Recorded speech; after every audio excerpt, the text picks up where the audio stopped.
Alors, comment ça fonctionne? Imaginez que vous êtes à la conscience universelle. Vous pouvez fermer les yeux si ça vous aide. Donc vous êtes la conscience et vous décidez de faire de la géométrie. Car vous n'avez pas encore fait de la géométrie et vous trouvez ça super rigolo d'essayer. Alors, vous pouvez imaginer maintenant que vous êtes évidemment tout l'univers, puisque vous êtes la conscience universelle, et vous inventez la notion de point. Alors, je vais représenter, voilà, comme ça. Voilà, imaginez un point dans l'espace, voilà, vous avez inventé un point. C'est le début de la géométrie, c'est la première dimension. Voilà. Dans tout l'univers, imaginez, il y a juste un point, voilà, graphiquement. Alors, une fois que vous avez fait ça, qu'est-ce que vous faites? C'est que vous dupliquez cet univers, parce que vous avez cette capacité de dupliquer, et vous avez un deuxième univers avec un autre point. Et là, avec ces deux univers, vous pouvez les comparer. Regardez, vous pouvez faire bouger les points comme ça. Ce ne sont pas deux points dans un univers, attention, ce sont bien deux univers, comme deux hologrammes en fait, qui peuvent s'entrelacer les uns avec les autres. Et quand vous bougez comme ça, vous vous apercevez qu'avec vos deux points, vous créez une ligne. Regardez, quel que soit l'endroit où vous allez, ça fait une ligne. C'est magnifique, non? Et donc là, vous avez inventé, vous êtes la conscience universelle, et vous avez inventé la deuxième dimension. Eh oui. Intéressant. Alors, vous vous dites, oui, mais alors on va continuer parce que c'est sympa. Et, parce que ça peut être extraordinaire en fait, la géométrie. Voilà, vous avez deux dimensions. Imaginez une ligne entre mes deux points là, vous voyez? Voilà. Vous pouvez faire bouger dans tous les sens, ça fait une ligne. Alors, comme c'est sympa d'avoir une ligne, et qu'à un moment vous vous ennuyez, hop, vous dupliquez de nouveau l'univers que vous avez créé avec ces deux points, et vous créez une deuxième ligne. Alors c'est là que je manque de main. Donc, imaginez une deuxième ligne à côté de cette ligne-là. Voilà. Ou alors peut-être Sandra, viens montrer, faire une deuxième ligne à côté de moi, parce qu'en fait, il faut être deux. Voilà. Hop. Voilà, regardez. Une ligne là et une ligne là. Voilà, on va faire, hop, aligner comme ça les lignes. Voilà. Donc, vous avez maintenant deux lignes dans l'univers. Et là, hop, si on fait comme ça, voilà, reste là, bouge pas. Hop, voilà. Eh bien, qu'est-ce qui se passe? Alors, on va le mettre plutôt comme ça, pour passer à l'écran. Voilà. Donc, il y a une ligne et une deuxième ligne. Eh bien, vous avez un plan. Voilà, regardez, hop. Voilà. Je tire comme un rouleau de papier peint. Imaginez un rouleau de papier peint. Hop, on tire et entre les deux lignes, on fait un plan. Et là, vous êtes dans la deuxième dimension. Merci. Donc, dans la deuxième dimension, c'est les dessins animés. C'est ce que vous voyez aussi à la télé. C'est des images, en fait. Voilà. Et là, vous avez inventé les dessins animés, les images. Voilà, on laisse tout le monde rentrer dans la salle. En attendant, je donne une explication sur les dimensions. Alors, une fois que vous avez inventé la 1D avec un point, après vous avez inventé la 2D avec des plans, qu'est-ce que vous faites? Eh bien, alors je vais vous montrer avec un livre. Eh bien, vous, tout simplement, vous dupliquez ce plan, ce rouleau de papier peint, et vous avez deux rouleaux de papier peint, vous avez deux feuilles en fait. Et donc, après, ça vous donne un livre. Regardez, hop. Imaginez que ça, c'est un plan. Voilà, okay. C'est un plan, n'est-ce pas, hein? C'est en 2D. Hop, là vous avez un deuxième plan, un troisième plan, et vous avez inventé le millefeuille en fait. Génial, hein? Donc après, plus tard, vous deviendrez pâtissier avec ce millefeuille. Voilà, hop. Donc ça, vous avez plein de plans qui s'empilent les uns avec les autres. Voilà, c'est facile jusque-là. Vous voyez? Et quand vous avez plein de plans qui s'empilent, voilà, vous pouvez faire des petits dessins animés comme ça, vous voyez? Et là, quand vous empilez les plans en 2D, vous avez la 3D. Qu'est-ce que c'est la 3D? C'est la troisième dimension. Donc, au début, vous avez un point, vous copiez ce point, vous avez la deuxième dimension, ok, la ligne, après avec le plan, et là, maintenant, vous avez plein de plans, les uns sur les autres, en tranches comme un millefeuille. Voilà. Et là, le monde dans lequel nous sommes, puisque nous sommes dans un monde en 3D, enfin, disons qu'il est visible en 3D, même s'il est multidimensionnel, plus précisément, alors attendez, il y a la musique qui s'est emballée, voilà.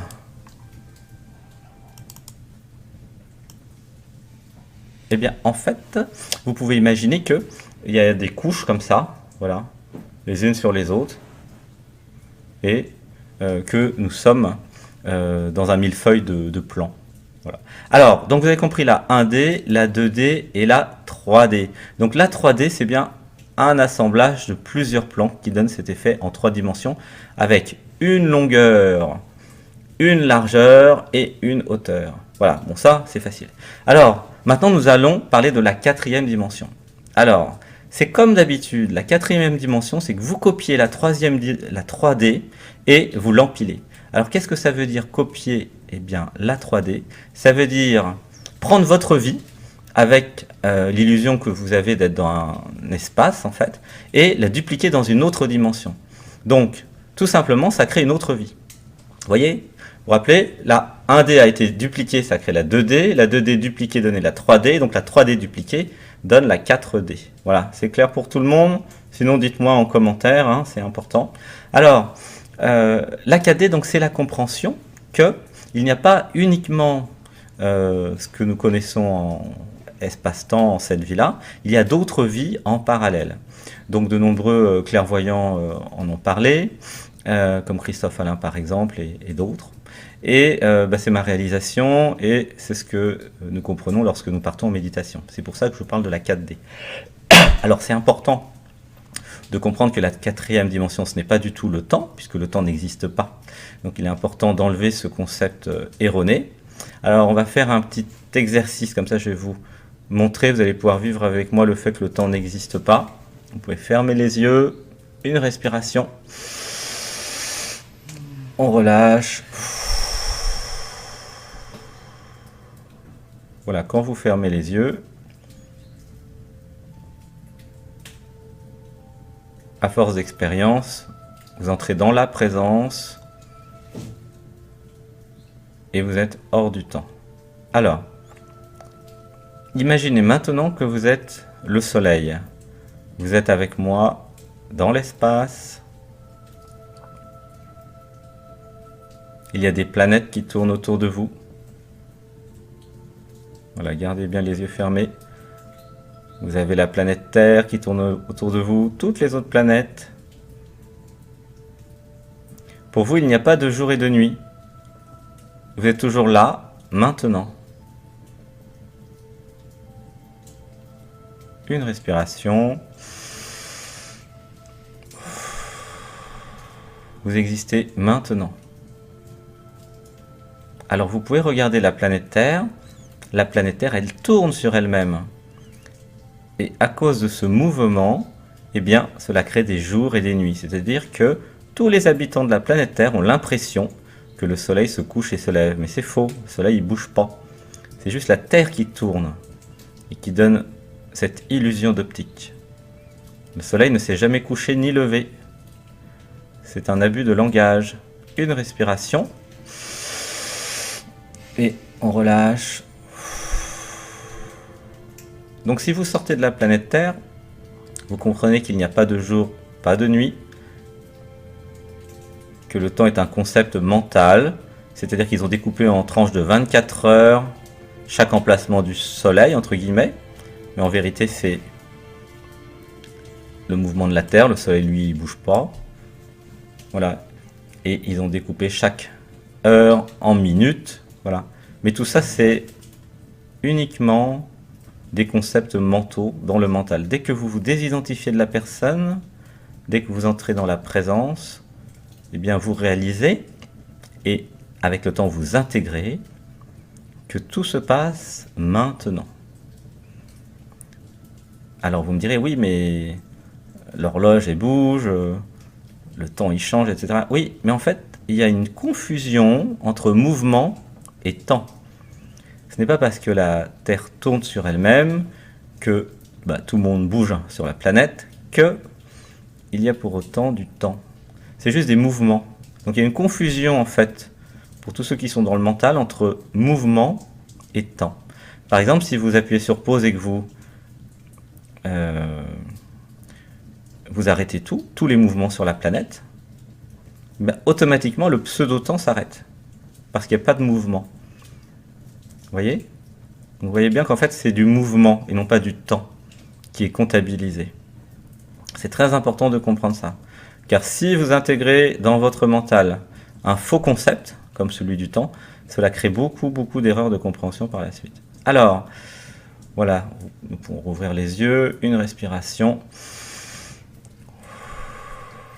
Merci à tous ceux et toutes celles qui viennent d'arriver. Donc avant notre méditation, je donne quelques explications sur la 4e dimension. Donc petit rappel, un point, c'est la première dimension. Dès que vous mettez 2 points et que vous créez une ligne, eh bien vous inventez la 2e dimension avec le plan. Hein, vous voyez, regardez, hop, plan. Le plan, c'est une page en fait hein, de livre.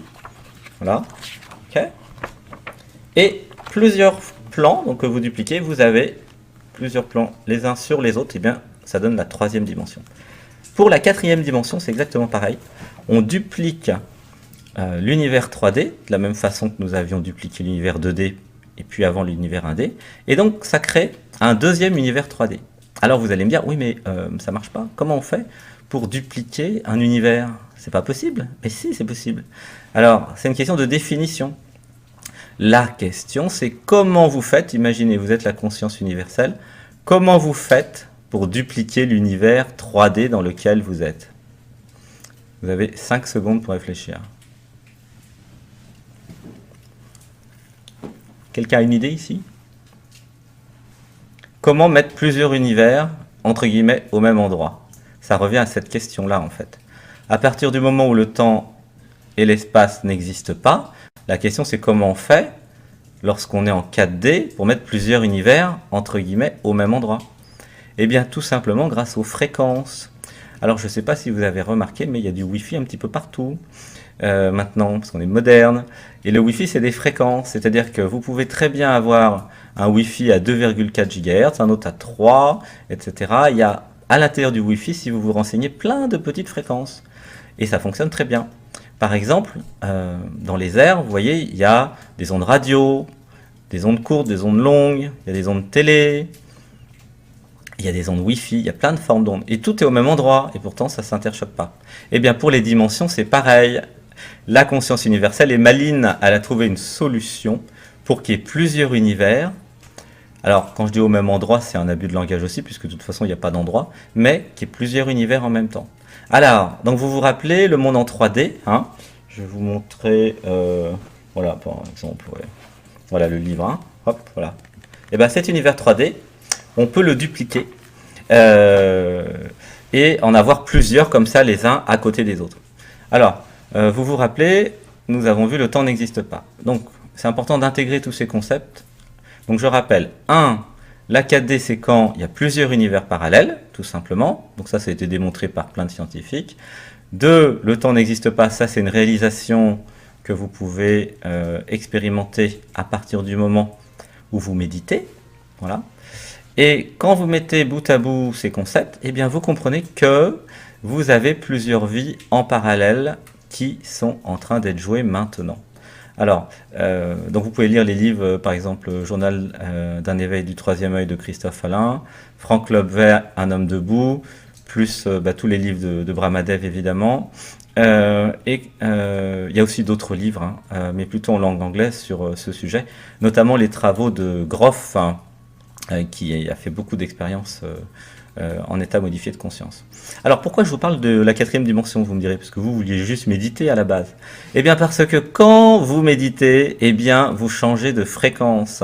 C'est-à-dire que grâce à la glande pinéale qui est dans votre cerveau, eh bien vous avez la possibilité de générer de la DMT, ça s'appelle, donc c'est une molécule, et tout ceci vous permet de changer de dimension.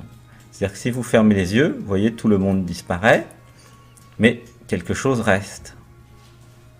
Tout s'arrête. Donc la clé, c'est vraiment l'immobilité, et la clé, c'est l'intériorité. Alors, je vous donne toutes mes découvertes au fur et à mesure.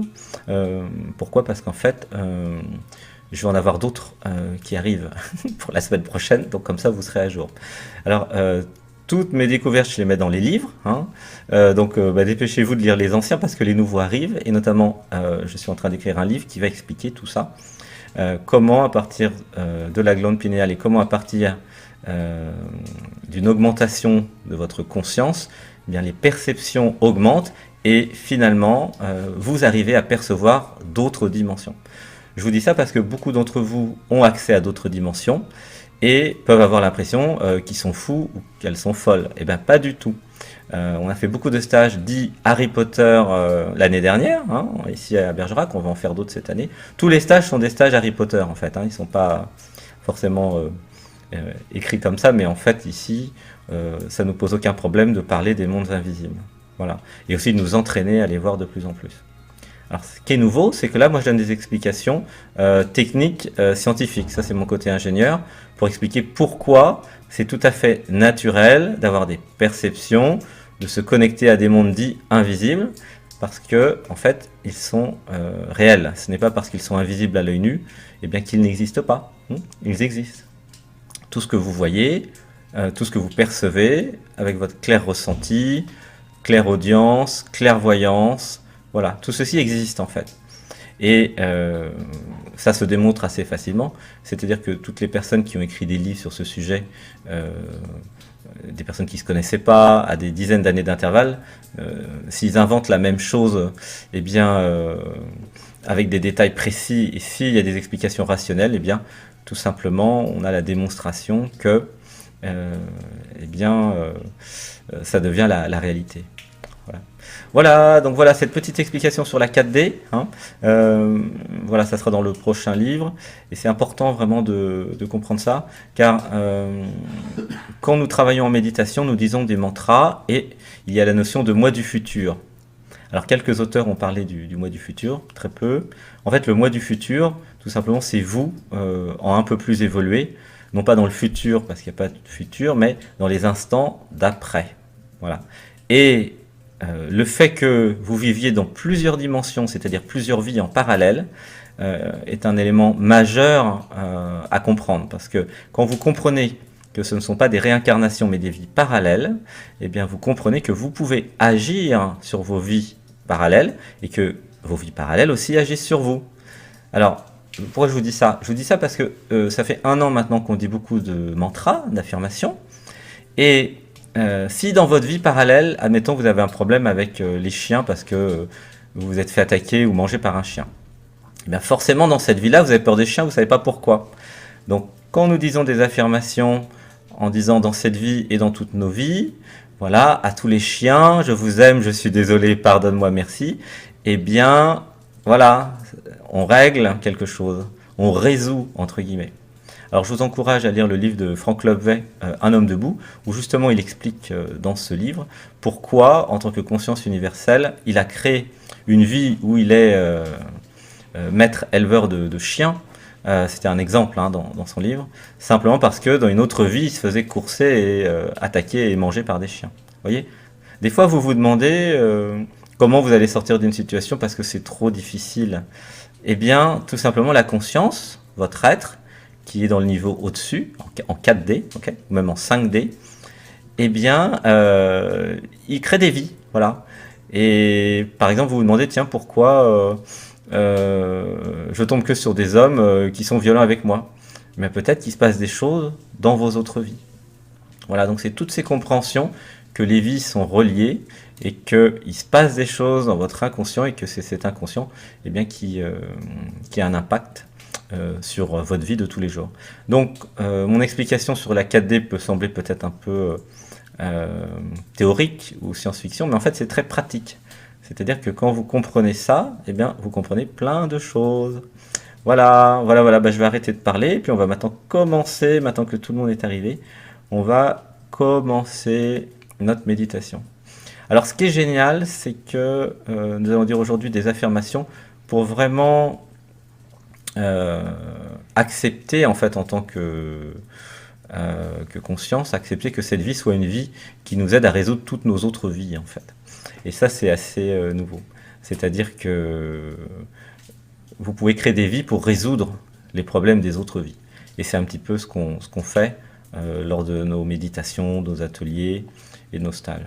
C'est-à-dire que quand, et ça on l'a vu dans des stages, quand c'est trop difficile en fait, on a eu des expériences où un gladiateur avait envoyé sa copine dans la fosse au lion. Donc forcément, il était amoureux d'elle et après il a eu du mal à s'en remettre.